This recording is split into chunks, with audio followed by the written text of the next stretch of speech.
Cabinet Office as well as some other Whitehall departments that may have constituted potential breaches of the COVID regulations.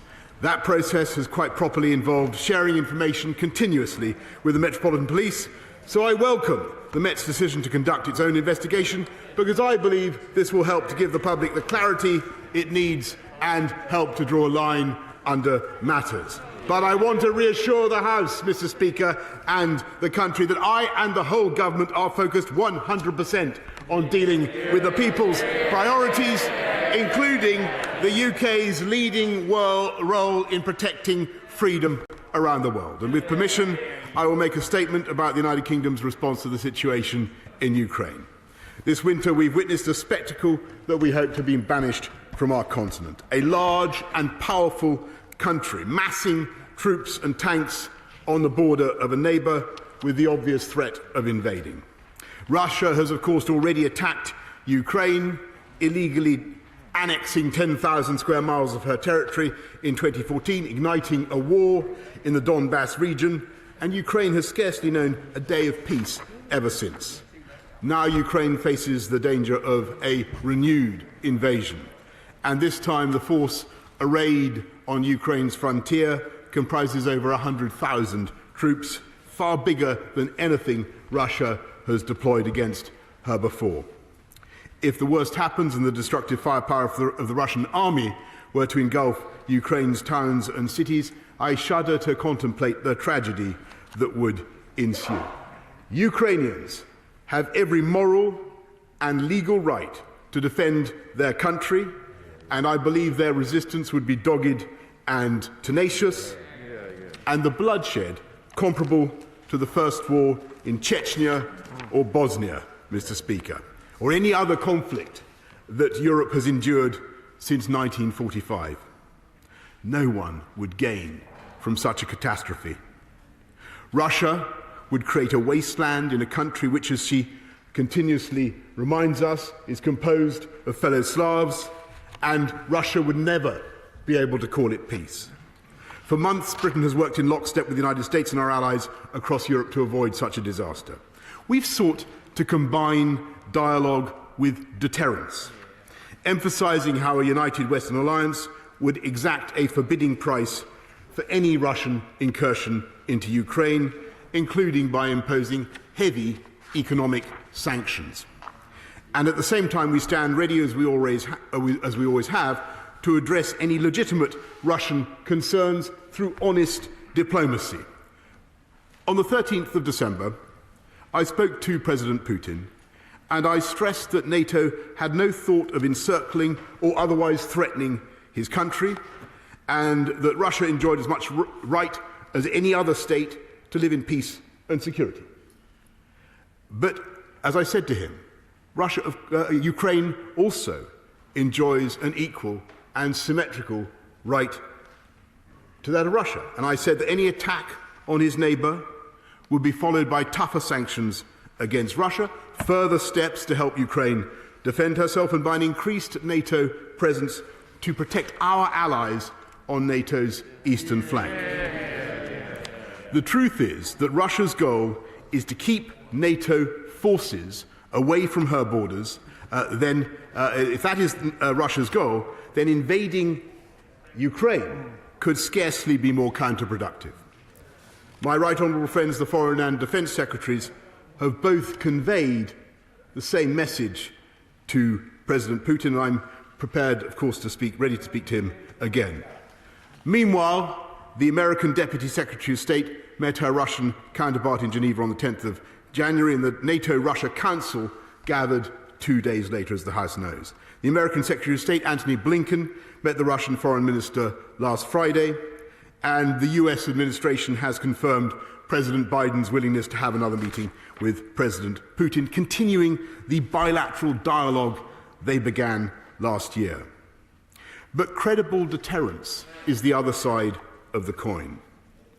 Last night I held a virtual meeting with President Biden, President Macron, Chancellor Scholz, President Duda, Prime Minister Draghi, General Secretary Stoltenberg, President Michel, and President von der Leyen.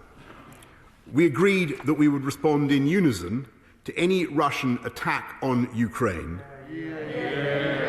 in unison by imposing coordinated and severe economic sanctions, heavier than anything we have done before against Russia. And we agreed on the necessity of finalising these measures as swiftly as possible in order to maximise their deterrent effect. We in the UK will not hesitate to toughen our national sanctions against Russia in response to whatever President Putin may do, and the House will soon hear more on this from my right honourable friend, the Foreign Secretary. We've already declassified compelling intelligence exposing Russian intent to install a puppet regime in Ukraine, and we will continue to disclose any Russian use of cyber attacks, false flag operations or disinformation. Amid all these pressures, Ukraine asks for nothing except to be allowed to live in peace and to seek her own alliances, as every sovereign country has a right to do. Last week, the UK acted to strengthen Ukraine's ability to defend her soil by supplying anti-armour missiles and deploying a small training team of British personnel, in addition to the work of Operation Orbital, which, as the House will know, has trained 21,000 Ukrainian troops since 2015. Yesterday, we took the responsible precaution of temporarily withdrawing some staff and dependents from the British Embassy in Kiev, though I emphasise that the Embassy remains open and will continue to provide consular assistance for British nationals in Ukraine. And I'm particularly grateful for the dedication of our ambassador in Kiev, Melinda Simmons. I commend our NATO allies for the steps they've taken and undertaking to protect the eastern flank of the alliance. Denmark is sending a frigate to the Baltic and deploying 4 F-16s to Lithuania to join NATO's long-standing air policing mission.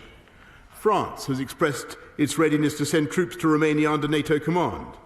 And the United States has raised the alert level of 8,500 combat troops, preparing to deploy them in Europe at short notice. The British Army leads the NATO battle group in Estonia, and if Russia invades Ukraine, we would look to contribute to any new NATO deployments to protect our allies in Europe. In every contact with Russia, the UK and our allies have stressed our unity and our adherence to vital points of principle. We cannot bargain away the vision of a Europe whole and free that emerged in those amazing years from 1989 to 1991, healing the division of our continent by the Iron Curtain. We will not reopen that divide by agreeing to overturn the European security order because Russia has placed a gun to Ukraine's head. Nor can we accept the doctrine implicit in Russian proposals that all states are sovereign, but some are more sovereign than others. The draft treaty published by Russia in December would divide our continent once again between free nations and countries whose foreign and defence policies are explicitly constrained by the Kremlin in ways that Russia would never accept for herself. More than half of Europe, including a dozen or more members of NATO and of the European Union, would be only partially sovereign and required to seek the Kremlin's approval before inviting any military personnel from NATO countries onto their soil. The Czech Republic, at the very heart of Europe, hundreds of miles from Russia, would have to ask the Kremlin for permission if she wanted to invite a company of German infantry to join an exercise or even to help with flood defences. There is nothing new about large and powerful nations using the threat of brute force to terrify reasonable people into giving way to otherwise completely unacceptable demands. But if President Putin were to choose the path of bloodshed and destruction, he must realise that it would be both tragic and futile.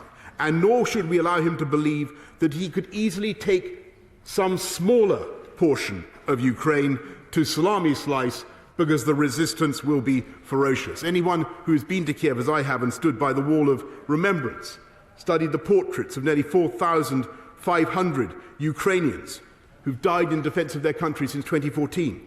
The total death toll stands in excess of 14,000. Anyone who's been there will know that the Ukrainians are determined to fight and have become steadily more skilled at guerrilla warfare. And if Russia pursues this path, many Russian mothers' sons will not be coming home. And the response in the international community would be the same, and the pain that will be inflicted on the Russian economy will be the same. When I spoke to President Putin, I also reminded him that at crucial moments in history, Britain and Russia have stood together. The only reason why both our countries are permanent members of the UN Security Council is because of the heroism of Soviet soldiers in the struggle against fascism, side by side with ourselves. I believe that all of Russia's fears could yet be allayed, and we could find a path to mutual security through patient and principled diplomacy, provided that President Putin avoids the trap of starting a terrible war. And, Mr. Speaker, a war that I believe would earn and would deserve the condemnation of history, and I commend this statement to the House. We now come to the Leader of the Opposition, Keir Starmer. Thank you, Mr. Speaker, and can I thank the Prime Minister for advance sight of his statement. And I'm grateful to the Defence Secretary for keeping the opposition informed of developments throughout the crisis. When the Soviet Union collapsed, Britain, Russia and the United States made a solemn agreement with Ukraine. In exchange for giving up nuclear powers and weapons, Ukraine's security was to be guaranteed and its independence would be respected. Ukraine has kept its end of the deal. President Putin has not. His Russia has annexed Crimea, supported separatist conflict in Donbass, and now massed over 100,000 troops on Ukraine's borders. These are repeated and unjustifiable acts of aggression. So Labour stands resolute in our support of Ukraine's sovereignty, independence and territorial integrity. That was made clear when our Shadow Foreign Secretary and Shadow Defence Secretary visited Kiev a fortnight ago, and I made it clear to the Ukrainian ambassador when I met him last week. This isn't just a local dispute on the other side of the continent. It's an attempt by President Putin to turn back the clock, to re-establish Russian force as a means of dominance over parts of Eastern Europe. And it's a direct threat to the anti-imperialist principle that sovereign nations are free to choose their own allies and choose their own way of life. That is why it is crucial that we in this House are united in opposing Russian aggression. So let me be clear. The Labour Party supports the steps that the government has taken to bolster Ukraine's ability to defend itself. We support international efforts to deter Russia from further aggression and the vital diplomatic efforts to de-escalate the situation. Can the Prime Minister assure the House that during talks, the UK and our partners will be resolute in our defence of Ukraine's sovereignty and the security of our NATO allies? For too long, the implicit message to Moscow has been that President Putin can do what he likes and the West will do little to respond. We must now change course and show Russia that any further aggression will result in severe real-world consequences. For Britain and our allies, that will mean taking tough decisions. That won't be easy. Widespread and hard-hitting sanctions must include cutting Russia's access to the international financial system. Europe's over-reliance on Russian energy supplies is well documented and it simply must be addressed. And in Britain, we have failed to rid our economic and political systems of the ill-gotten money used to support the Putin regime. If we take our obligations to global security seriously, we cannot go on allowing ourselves to be the world's laundromat for illicit finance. Labour has a 4-point plan. Really? First, reform Companies House to crack down on shell companies. Second, a register of overseas entities to lift the veil on who owns property and assets in the UK. Thirdly, tougher regulation on political donations. And finally, implement the recommendations of the cross-party Russia support to bolster national security.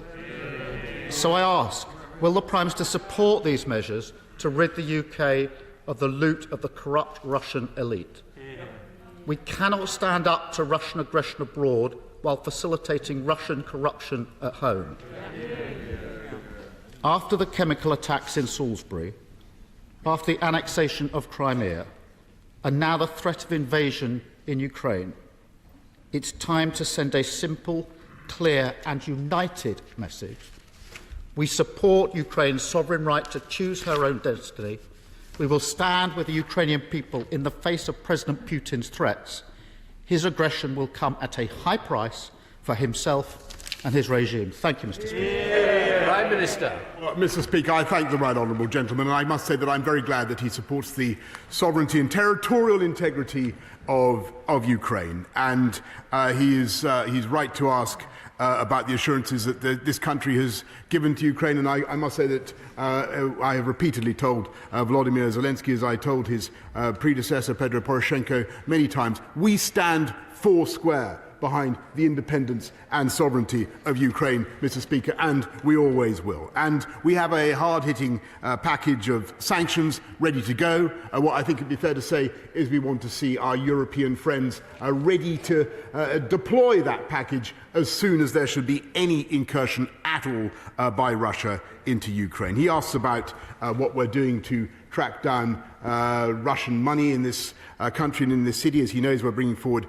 measures for a register of beneficial interest, Mr. Speaker, but I don't think there's any country in the world that has taken tougher action against the Putin regime. It was this government that brought in Magnitsky sanctions against all those involved in the poisoning of Alexei Navalny, Mr. Speaker, and it was this government that got the world together, got 28 countries together to protest against the poisoning that took place in Salisbury. And the world responded to that British lead, Mr. Speaker, by collectively expelling 153 diplomats around the world. And what I can tell him, Mr. Speaker, and I'm grateful to him for the general tenor of his intervention and for the support that he is giving to NATO, belated though it may be from the benches opposite. But I'm grateful for it. I'm grateful for it now, Mr. Speaker. And what I can tell him now, Mr. Speaker,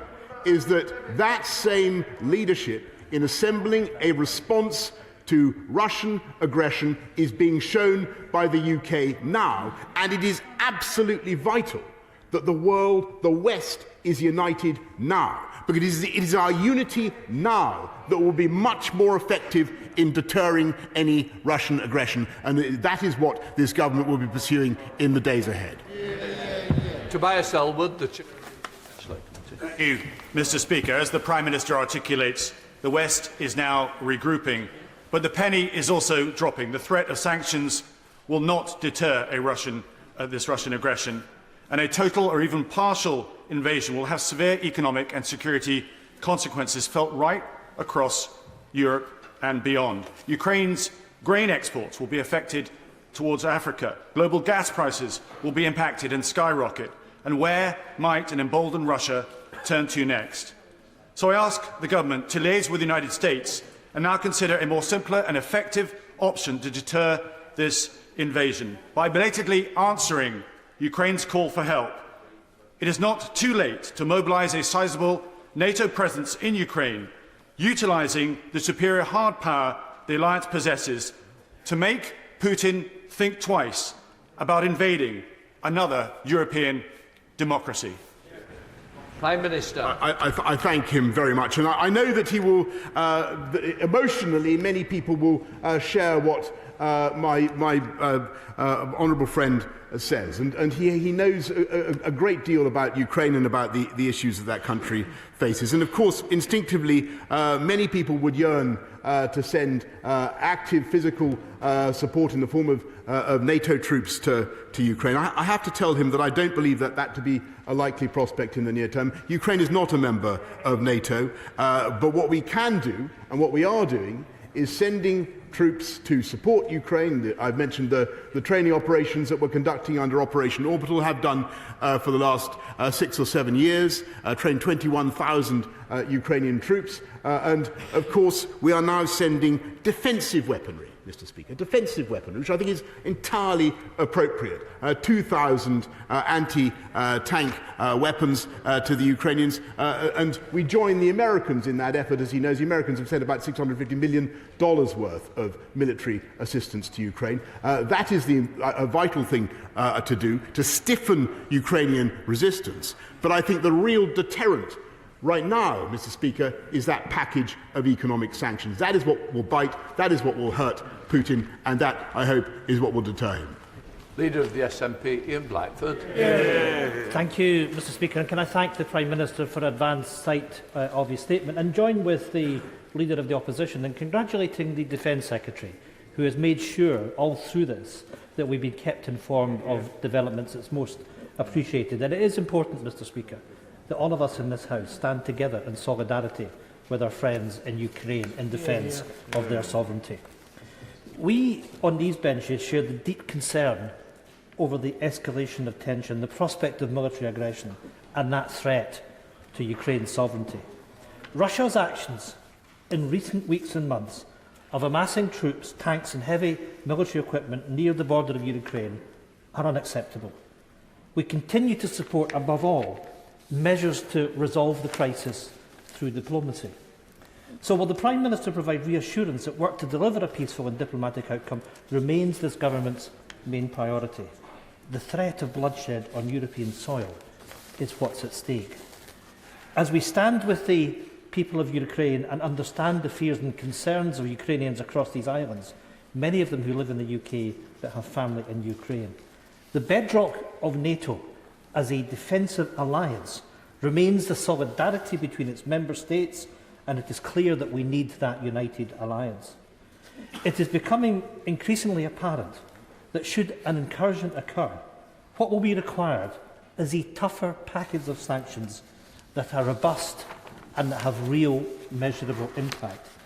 We on these benches have called for coordinated economic sanctions against the Putin regime and the banning of Russia from the SWIFT banking system. Can this be confirmed as being on the table today? These measures must also include tougher action on Russian money laundering and include action by the Treasury to tackle the ongoing and improper use of Scottish limited partnerships, which have been used to funnel millions of pounds in dirty money. Without this, our credibility lessens. And let me say to the Prime Minister, when he raised the issue of Majinsky, it was cross-party support that led to these sanctions, and he may well remember the meeting that I had with him when he was Foreign Secretary to make sure that we work collectively to deal with those threats. So, will the Prime Minister also commit to introduce a transparent system of company registration and proper reform of Companies House? Meanwhile, we all stand solidly with the people of Ukraine and urge the government to continue efforts for diplomacy as long as that is possible. Minister. Again, Mr. Speaker, I'd like to thank the right honourable gentleman to echo many of his sentiments, and he's completely right to say that we should pursue every possible diplomatic avenue in every appropriate forum, Mr. Speaker, whether it's the NATO-Russia Council, the UN, the OSCE, the G7, the Normandy format. We must follow every avenue. He's right to press on what we're doing to track dirty Russian money, for want of a better expression. That's why we have the unexplained wealth orders, and that's why we're bringing in measures to have a register of beneficial interests. He asks about SWIFT and financial transactions across the world, and there is no doubt that that would be a very potent weapon. I'm afraid it can only really be deployed with the assistance of the United States, though we are in discussions about that. I think the House needs to understand that one of the big issues that we all face in dealing with Ukraine and in dealing with Russia is the heavy dependence of our European friends in particular on Russian gas. And it was clear in the conversations last night that in this era of high gas prices, we are bumping up against that reality. So the job of our diplomacy now is to persuade and encourage our friends to go as far as they can to sort this out and to come up with a tough package of economic sanctions, because that is what the situation requires. Chair of the Select Committee, Tom Tugendhat for Foreign Affairs. Mr. Speaker, my right honourable friend will remember when he was Foreign Secretary, the Foreign Affairs Committee published a report entitled Moscow's Gold, about dirty Russian money flowing through our system, and the call for us to have various registers of not only ownership but also foreign agents operating within our system. We've had a reminder only a week ago of why this is so important. Would he tell me what he is doing to work with partners across Europe to make sure that we stand together and do not just act as a voice outside the Kremlin, but make sure that Putin's acolytes who have profited from his kleptocratic regime act as voices inside the Kremlin, telling Putin what he is risking, because the impressive work that the Defence Secretary has done in helping to support our Ukrainian friends could be undermined if the Kremlin doesn't listen to the very real danger that it faces today. Prime Minister. Mr. Speaker, it is absolutely right that the best way to get attention in the Kremlin and in Moscow generally is to have sanctions that are directed at the individual, like Magnitsky sanctions, for instance. But that is what we will be coming forward with, as well as sanctions that are directed at companies, Mr. Speaker, that are of crucial strategic Russian interest. Chris Brown. Thank you, Mr. Speaker. In Kiev and Kramatorsk last week, we met politicians and community leaders who will not only be worrying for the future of their country, but will be worrying for they'll be fearful for their own lives. And I've been arguing for a very long time that the arguments that President Putin uses about Russian speakers in Ukraine are exactly the same as Adolf Hitler advanced over the Sudeten Germans in Czechoslovakia in the 1930s. I agree with the Chair of the Foreign Affairs Committee that we do need to see full implementation of the Moscow Gold report. I'm sure there will be other sanctions coming. I don't quite understand why we've only sanctioned 25% of the people that the American government have already sanctioned. But this House will stand ready alongside the Prime Minister if he needs to introduce further legislation, for instance, to seize Russian assets in the UK, and to make sure that the unexplained wealth orders, which have only worked in 3 cases in the last 4 years, actually have an effect. We stand ready to stand by the Ukrainian people. Prime Minister. I thank him very much, and I think he's completely right in what he says. His analysis of Russian, certainly of Putin's intentions towards Ukraine. I'm sure he's read the 5,000-word essay by Vladimir Putin about Ukraine and the origins of Russia. It's clear what his psychological, what his emotional, the wellsprings of his thinking are. On sanctions, I'm grateful for what he says. We're bringing forward, as he knows, a statutory instrument greatly to toughen up the package of our ability to sanction people, and I hope he will support it. Dr. Julian Lewis. Thank you, Mr. Speaker. President Putin hasn't even waited for the gas to start flowing through the Nord Stream 2 pipeline before exploiting the stranglehold that has been building on the German economy. My right honourable friend has already indicated that it may be difficult for Germany to impose severe sanctions against Russia if this invasion goes ahead. So does he not agree with me that it is vital from our security's point of view that anyone with strong Russian or communist Chinese links should be kept well away from our own critical national infrastructure? Prime Minister. My right honourable friend is completely right, and that's why we brought in measures to protect our national security, our national infrastructure, our critical national infrastructure, and to make sure that we are able to stop investment that we think will be detrimental to our national security, Mr. Speaker. And I'm afraid he's quite right also in what he says about the German dependence on Russian gas. We have to be respectful of this. The simple fact is that the UK, I think, of our gas supplies, about 3% comes from Russia. About 6% of German energy needs comes from Russian gas. So they are in a very different position from us. Their sacrifice is potentially very large, but we must hope that in the interests of peace they are willing to make that sacrifice. Ed Day. Can I thank the Prime Minister for his statement? It is right that we stand united across the House to support Ukraine and to stand against Russian aggression, which we should remember has already resulted in over 13,000 casualties in the last few years.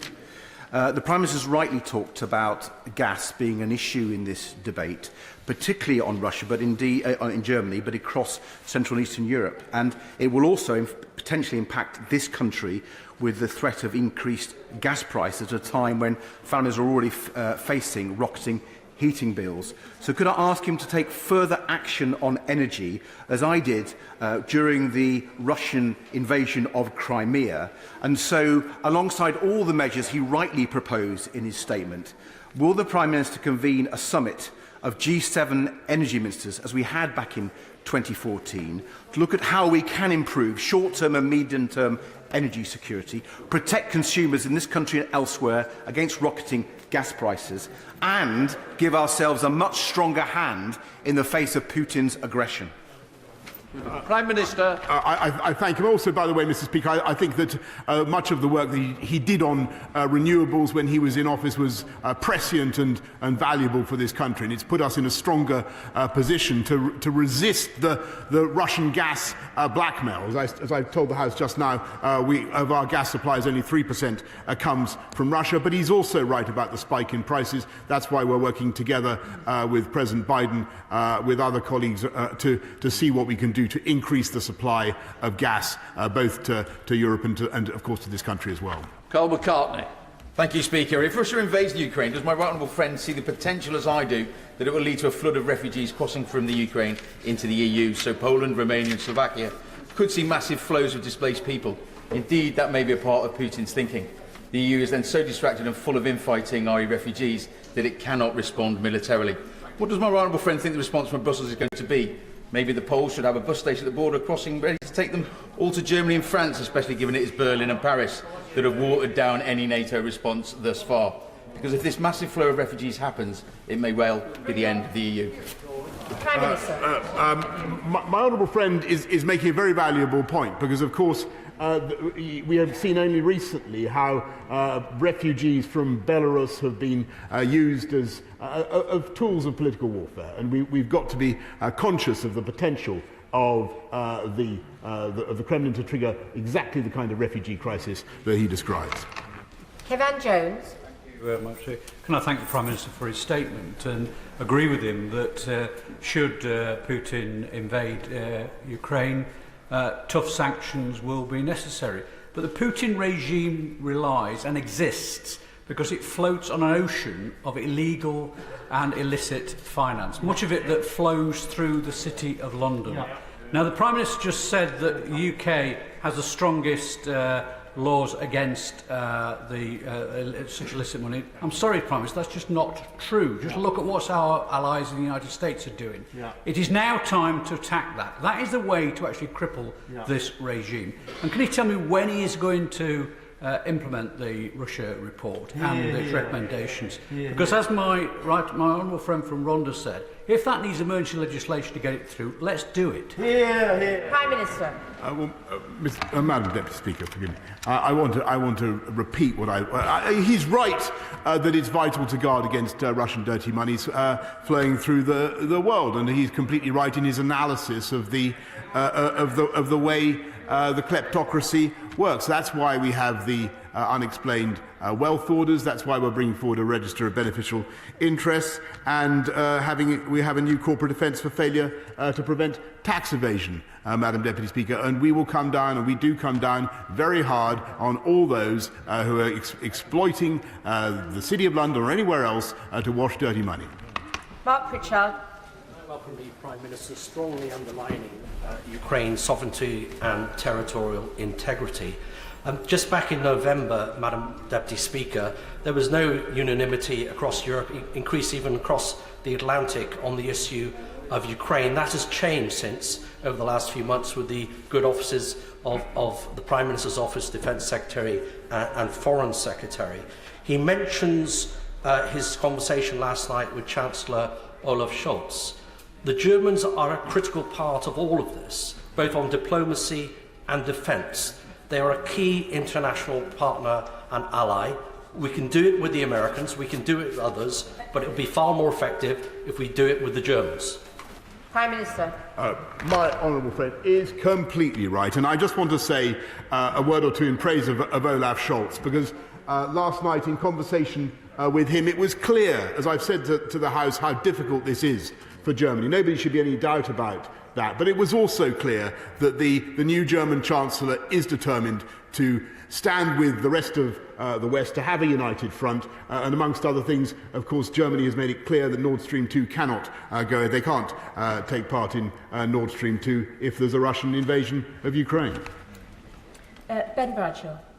Thank you, Madam Deputy Speaker. The Prime Minister was absolutely right to say that Western unity is key. So could he explain why the UK began withdrawing some of our diplomats from Kiev this week, unlike most of the rest of NATO? Prime Minister. I thank him.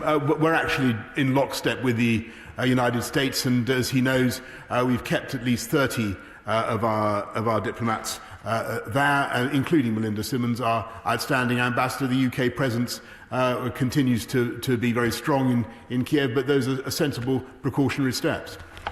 Sir Ian Duncan-Smith. Mr. Speaker, can I say to my honourable friend, first of all, I congratulate him and the Defence Secretary, the Foreign Secretary, for a very robust set of leadership with NATO and our European allies and with the United States. But does he not also agree that right now we are facing an even wider threat? Whilst it's Ukraine today, the powers of dictatorship have watched as we did nothing over Georgia, over Crimea, South Ossetia, and they've been encouraged. Even now, China is looking at Taiwan, watching what our reaction will be. Does he not agree now that we have to get our allies to recognise we must never put ourselves in the position when it comes to energy such that we are dependent on these terrible regimes for our future? We need to get security in our energy now. Prime Minister.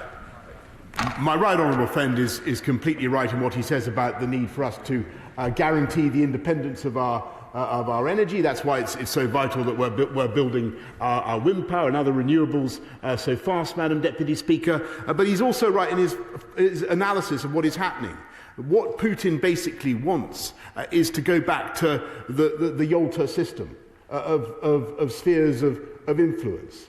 And it's not just Ukraine, Madam Deputy Speaker, that he has his eye on. And therefore, this moment now matters for the whole geometry and security architecture of Europe, and we must stand firm. Order. Short and concise questions, please, because I will be finishing this statement at 2:20. Hilary Benn. Thank you very much indeed, Madam Deputy Speaker. The military reality is that President Putin knows that if he invades, he will not be facing NATO troops, and therefore the sanctions we put in place have to be the strongest possible. Is the Prime Minister not concerned that, given the answer he just gave about the Nord Stream 2 pipeline, the fact discussions are still continuing about exclusion from the SWIFT system, that we're not demonstrating determined, united resolve at the very moment where we need the credible threat of strong sanctions to try and deter him from invading Ukraine? Prime Minister. I thank him, and I think his point is very important. Actually, I think that we are making a huge amount of progress. And I want to thank my right honourable friend, the Foreign Secretary and Defence Secretary, for the work that they're doing, because I think we are bringing together the West on a very tough package, and that's what we need. Bob Stewart. Thank you, Madam Deputy Speaker. Can I remind the House that we do actually guarantee the sovereignty of Ukraine by having signed the Budapest Memorandum in 1994, along with the United States and Russia, and I think later France and even China.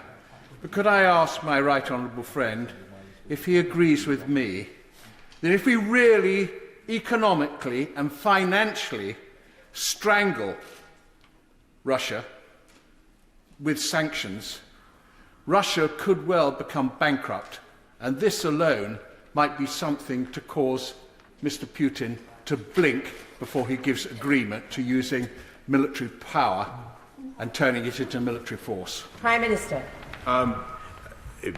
my honourable friend is completely right that we have the potential to do very serious economic damage to Russia. What we have to make sure, as everybody said on the call last night, is that we don't inflict damage on the Western economies, just as people are suffering in particular from high gas prices. And that's what we've got to do. Don't forget, he's quite right, 41% of Russia's GDP comes from oil and gas. Alison Toulis. The truth about unexplained wealth orders is that only a handful of them have been issued, and the Registration of Overseas Entities Bill has now been waiting for 4 years for action. So when the Finance Bill returns to this House, will the Government bring forward measures to tighten up on the flow of dirty Russian money in the UK? Or is the truth really that he's perfectly content with this because so much of it appears to end up in Tory party coffers? Prime Minister. No, Madam Deputy Speaker, we do not accept foreign donations, as she knows very well. And what we will do is bring forward targeted sanctions, which I think are the most effective way of doing it, targeting the sanctions at the personalities that surround President Putin and making them understand the price that they will pay. Dr. Andrew Morrison. Madam Deputy Speaker, there's no public appetite for using UK combat troops in Ukraine, absolutely none, but we do have other tools in our toolbox. Is the Prime Minister contemplating using the full spectrum approach to cyber, including offensive cyber, that he talked about in March in connection with the integrated review? Prime Minister. Yes, Madam Deputy Speaker, the NCSC, the National Security Cybersecurity Centre, is indeed offering help to Ukraine for precisely that purpose. Russian cyber attacks, as the House knows, can be extremely damaging, and we can do a lot to help. Stephen Kinnock. Thank you, Madam Deputy Speaker. The Government's position is that sanctions will be deployed against Russia if there is an incursion. But would the Government consider deploying some sanctions now as a clear signal to Russia and to say if President Putin stands down his troops and withdraws his forces, then further sanctions will not be deployed? Would that not be a more effective sequencing of the process? I thank him for his thoughtful argument. We already have, as I've said, Madam Deputy Speaker, we already have Magnitsky sanctions, various sanctions already in place on the Russian regime, sanctions in response to the seizure of Crimea and Sevastopol, already in place, a wide variety of sanctions. I think what we need to do, if I may say so, is build up that instant automatic package of sanctions, of Western sanctions, that will come in automatically in the event of a single toe cap of a Russian incursion into more of Ukraine. Jackie Doyle-Price. Thank you, Madam Deputy Speaker, and I welcome the robust sentiment behind my right honourable friend's statement. And indeed, it's important that the unity across this House is expressed in opposition to Putin if we are going to make a reality of that. But my right honourable friend mentioned in his opening remarks Bosnia, and he will be aware of the sabre rattling happening in Republika Srpska, encouraged by Russia. He will also be aware that there is still occupied territory in Moldova. And could he reassure me that these areas are also under discussion with the Allies? Mr. Speaker, my honourable friend makes an excellent, Madam Deputy Speaker, I say, makes an excellent point, and this crisis around Ukraine is one that will be replayed across the whole map of Eastern Europe. Madam Deputy Speaker, if we fail now and if we don't stand up to Putin. She's entirely right about what she says about the Balkans. Jamie Stone. Thank you, Madam Deputy Speaker. Not just Ukraine. We have military forces in Estonia. Estonia is a member of NATO and a true friend of the UK. The Prime Minister said that if Russia invades Ukraine, we will then bolster up our NATO allies. Should we not have more forces in Estonia now? A very good point, Madam Deputy Speaker. I've been to see the 850 troops in Tapa. I'm sure he has as well. They do a fantastic job in Estonia.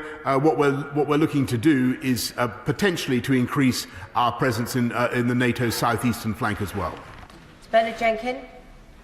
Thank you, Madam Deputy Speaker. Can I thank my right honourable friend for his statement, which puts the United Kingdom at the forefront of the response to President Putin's monstrous military intimidation? And can he personally pledge himself to the defence of the new democracies of Eastern Europe who suffered under the Soviet yoke for so long and still want to be free? And will he acknowledge that this cannot be a change just if the invasion takes place? The change must happen anyway. We must make sure that we are prepared in a new Cold War against this kind of intimidation until the Russian regime is removed. Prime Minister.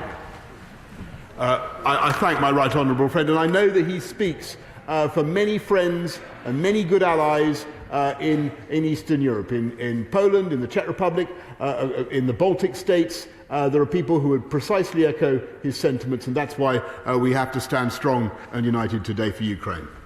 Neil Coyle. The Prime Minister describes Ukraine and Russia as equal parties, and we know he likes a party, but he also said Ukraine scarcely known a day of peace since the 2014 Russian invasion and illegal annexation.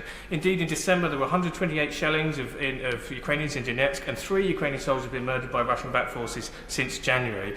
So the question is, why has he not acted sooner? And why is he even now saying we must wait for full-scale invasion before further sanctions, including access to SWIFT and implementing the Moscow Golden Russian Report recommendations, takes place? Why wait? Prime Minister. I'm afraid that I think the Honourable must have missed what I already said. We already have a very wide package of sanctions in place since the Russian incursion of 2014. We have sanctions, personal sanctions and other sanctions for what they did in Crimea and Sevastopol, and what we're going to do now is ratchet those sanctions up very, very considerably. And I'm afraid he's not right in what he says about leaving Ukraine alone or abandoning Ukraine since 2014. Operation Orban, the UK has been out there in the front helping to train Ukrainian troops, 21,000 of them since 2015, Madam Deputy Speaker. James Sunderland. Madam Deputy Speaker, thank you. The Prime Minister will know, of course, that Ukraine is not a full member of NATO. But could I please ask him to comment on the feasibility of direct military action by NATO, notwithstanding that Article 5 does not apply? Prime Minister. Well, I thank him very much, and I want really to go back to the answer I gave to the right honourable gentleman for Bournemouth. I know that many people emotionally will want to commit NATO troops to the defence of Ukraine. We have UK troops there now. Members of the Ranger Regiment are going to supplement those we already have. But I have to say that there is no member of NATO that is currently willing to deploy in Ukraine in large numbers to fight Russian aggression in the way that he suggests. The best thing, and indeed we have to beware of doing things, Madam Deputy Speaker, that would constitute a pretext for Putin to invade. We have to calculate and calibrate what we do very carefully. And I think building a strong package of economic sanctions, continuing to supply defensive weaponry, and all the other things that we're doing, that's the right package. Stuart Hosey. Deputy Speaker, the Prime Minister said we have already declassified the compelling intelligence exposing Russian intent, and he said we will continue to disclose any Russian use of false flag operations or disinformation. How much of that declassified information will be made fully public so as to blunt or halt the spread of Russian disinformation by letting people who see it know that it's false before they decide to press the share or send button? Minister. Well, he makes an excellent point, of course, because it's very, very important that people in Ukraine and around the world should be able to trust the information that we're giving out. I've no doubt that the intelligence that we shared about the coup attempt in Kiev was right, or the people who are conspiring against the regime was right. But we will divulge as much of our sourcing as we can without compromising our intelligence sources. Alan Cairns. Thank you, Madam Deputy Speaker. We are all naturally alarmed and share concerns at the risks that people of Ukraine face, but take confidence from the Prime Minister's statement and actions in helping coordinate the Western response. But does my right honourable friend agree with me that NATO must always leave the door open for Ukraine joining? Yes. Prime Minister.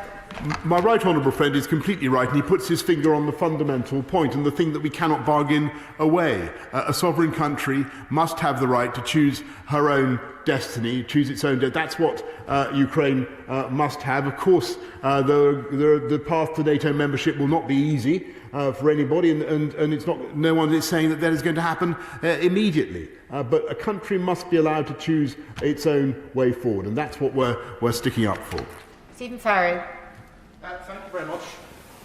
Any Russian invasion of Ukraine would be a very serious breach of the terms of the United Nations Charter. In 2014, the seizure of Crimea was discussed in the Security Council, I think, on 7 occasions, and eventually a resolution was passed through the General Assembly, which left Russia extremely isolated. So what plans does the government have to pursue this current crisis through the UN, and given the reality of a Russian veto on the Security Council, to perhaps look once again to the General Assembly? Prime Minister. I think the honourable gentleman is completely right, and I think that it is an underestimated point in our favour that I don't believe in the end that Russia wants the kind of isolation that would ensue. I think Russia does. One of the global institutions, Russia takes the UN very seriously. Russia values her membership of the UN Security Council. And I think what he proposes about using the General Assembly is entirely right. But it's very important that we not only have tough measures, but we also provide the avenue for diplomacy as well. Jane Stevenson. Thank you, Madam Deputy Speaker. I want to thank the Prime Minister for sending such a strong and clear message to Vladimir Putin and for everyone across this House in backing the Prime Minister on such a crucial issue. At such a worrying time, can the Prime Minister reassure British nationals in Ukraine that our embassy in Kiev remains open to provide assistance should they require it? Prime Minister. Yes, and I'm very happy to give that reassurance. As I've said just now, the embassy continues to function. At least 30 staff are there to look after British interests in Kiev and around Ukraine. Luke Pollard. Deputy Speaker, the Kremlin does not act in isolation, it acts against the plan. So can the Prime Minister set out what additional support we'll be providing to our allies on NATO's eastern flank, especially using UK forces that are already stationed in those countries to deter any future Russian aggression after any invasion of Ukraine? Prime Minister. Thank you. Well, he's making a very important point that what we all are discussing at the moment is what we can do to fortify NATO's eastern, southeastern flank. The French are looking at Romania. There are questions about Hungary and what we might do there, which of course there are complex issues, as he knows, involving the Hungarian minority in Ukraine. Everybody can see the need now to move NATO forces, particularly the Americans. You heard what I said about the 8,500 troops. They're getting ready to go to Europe. Everybody can see the need to fortify NATO's eastern flank. Richard Drax. Thank you, Madam Deputy Speaker. The diplomacy of the velvet glove must be supported by a steel fist if it's to be effective. Does this threat to NATO indirectly inform the Prime Minister that perhaps NATO must spend more money on its conventional forces, and in that regard would he reconsider the cut to our army of 10,000? Madam Deputy Speaker, we have spent record sums on our wonderful army, and it is more agile, more lethal, more deployable around the world. That's why we're able to move at speed, to deploy not just in Estonia, but as I was saying to the gentleman opposite, we will look to move to other parts of of NATO's eastern frontier as well. Jim Shannon. Thank you, Madam Deputy Speaker. Can I thank the Prime Minister, the MOD and FCDO Secretary of State for their resolute and strong stance. UK, NATO and USA have committed troops to the Balkan states, to Poland, and to combat and stop Russian aggression. Similar support needs to be given to the Ukraine. In the pictures last week in the press, it showed the Ukraine militia training with wooden guns. Can I ask, and it very much illustrates the David and Goliath struggle, can the Prime Minister confirm that military assistance and boots on the ground are what is needed urgently and right now in the Ukraine? Thank you. Yes, I saw those pictures too of Ukrainians training, Ukrainian civilians training with wooden weapons, and I can tell him that we are supporting the Ukrainian army, and there is a strong tradition now in Ukraine of militias, of people who understand how to fight a guerrilla war. And I think the message we need to get across to the Russian people is that this would be a disaster for them and a political disaster for Vladimir Putin. Jonathan Ginocchia. Thank you, Madam Deputy Speaker. In his very strong statement, my right honourable friend quite rightly spoke about the need for Western unity. So, of all countries in Europe, it does seem bizarre that Germany needs to be reminded that murderous dictators will never be satisfied with a single land grab, and that any attack on Ukraine is an attack ultimately on all of Europe. Will my right honourable friend be reminding the Germans of this? Prime Minister. I thank my right honourable friend, and he and I have discussed these types of issues over many years. Actually, I think that given the extreme delicacy of the matter in Germany, given the dependence that I've described to the House on Russian hydrocarbons, actually, I really think that Olaf Scholz is doing a huge job of moving and getting us to a position where we have a united Western approach. And that I commend the German government. Malcolm MacDonald. I'm grateful, Madam Deputy Speaker. For reasons we don't need to go over just now, Germany has blocked some NATO allies from providing certain military assistance to Ukraine. What assessment has the government made of that blocking, and where it is necessary for Ukraine to defend itself, will the UK government, along with others, ensure that it gets the maximum spread of capability that we're able to provide it with? Prime Minister. Well, he makes a very important point, of course, but as he knows, and as I've told the House, the NLAWs that we've sent, in addition to all the aid we've given under Operation Orbital, we're the second biggest contributor to the defence of, I stress the defence of Ukraine, and I think I saw a poll of the Ukrainian people which said that the UK was now the most popular government in Ukraine, other foreign governments, not second only to the Scottish government, but second only to Lithuania, Madam Deputy Speaker. Robert Chenry. The UK has proven to be the preeminent European nation in supporting and defending the Ukraine, and so I thank my right honourable friend for his leadership on that. Nobody could doubt our commitment to European security, and I've been encouraged by the remarks he's already made with respect to Germany, but it is critical that the German government play a full part if we're going to deliver the unprecedented package of financial and other sanctions that he's described and was set out in the call last night. How confident is he of that, and what more can he do with Chancellor Schulz to ensure that's delivered? Prime Minister. He's right. Germany is absolutely critical for our success in this. We've just got to keep the pressure up together. Leila Moran. Madam Deputy Speaker, I heard what the Prime Minister said earlier about introducing a register for beneficial interests. But my question to him is when? Because it's been 6 years that it was promised at that dispatch box. He said it to the Leader of the Opposition. 6 years since it was promised. Nothing has happened. Every moment we wait undermines our position. I've laid the bill. It's got support from both sides. Please, will he take it up? We need to send the message that cronies' money is not welcome in this country. Yes. She's completely right.